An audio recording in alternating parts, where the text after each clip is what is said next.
Hi guys, welcome back. Once again, advice for this is ibibigay ng Diyos Ama, ang Diyos Espiritu Santo sa atin sa lahat ng mga humihingi sa Kanya ng mga biyayang gusto natin dito sa ibabaw ng lupa. Ganito po yan eh. Kung sa ikaw mabuting tao at parati kang nanalig na nananampalataya sa ating Diyos Ama, buhay na nasa langit, tsak na tsak, gagabayan tayo ng mga Diyos Espiritu Santo na ipapadala niya to sa atin para gabayan niya tayo at iligtas sa mga pasalbahing tao na gustong manira sa atin. Halimbawa, meron kang kaibigan na traitor.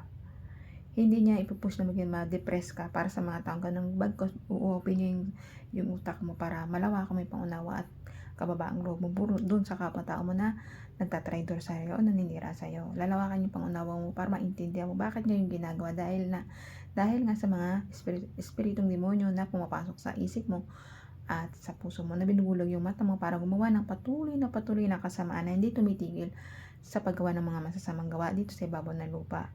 Ang Diyos Espiritu Santo ang gumagabay sa atin para maprotektahan tayo sa mga Espiritu Santo na yan. Sa mga demonyong espiritu na yan. Sila kasing dumalason sa isip at puso natin. Ang Diyos Espiritu Santo ang naggagabay at tumutulong sa atin para maligtas tayo sa mga espiritong demonyo na yan, mga demonyong espiritu na yan na patuloy na lumalason sa isip natin at saka sa puso, kaya tayo nagagalit, nagtatanim ng sama ng loob sa kapwa-tao natin, gumagawa tayo ng masama para sa kapwa-tao natin at nag-iisip tayo ng hindi maganda para sa kapwa-tao natin. Ang gawin lang po natin, mag-isip lang po tayo na ikabubuti ng kapwa-tao natin at yung mga masasamang gawa natin, talikuran na natin. Kapag nandiyan ang Espiritu Santo, ay lagi kang malanig, manampalataya at magdasal sa araw-araw. Huwag po natin kalimutan magdasal ang pasalamat sa buhay na bigay niya sa atin na ating Diyos Ama. Ang buhay natin ay isang napaka-blessing na. Kapag buhay ka, ibig sabihin blessing ka. Ginagabayan ka ng kanyang Diyos Espiritu Santo na bigay sa atin bawat isang mga tao ditong nabubuhay sa ibabaw ng lupa. Kaya ikaw bilang isang mabuting tao, panatilihin mo maging mabuting tao, huwag kang magpakasama. Dahil ang Diyos Espiritu Santo ang gagabay sa atin patungo doon sa kaligtasan sa paraiso na kasama ang Diyos Ama at Diyos Espiritu Santo at Diyos Anak na si Jesus Christ. Basta lagi ka lang manalig, manampalataya. Lahat tayo ay gagabayan ng Espiritu Santo, Diyos Espiritu Santo, na bigay na bawat isa sa atin na ating Diyos Amang buhay na nasa langit, tsak na tsak ang ating kaligtasan. Huwag kang matakot o huwag kang sumandal sa mga tao na ikakasandal mo yung kasayahan mo para sa kanila.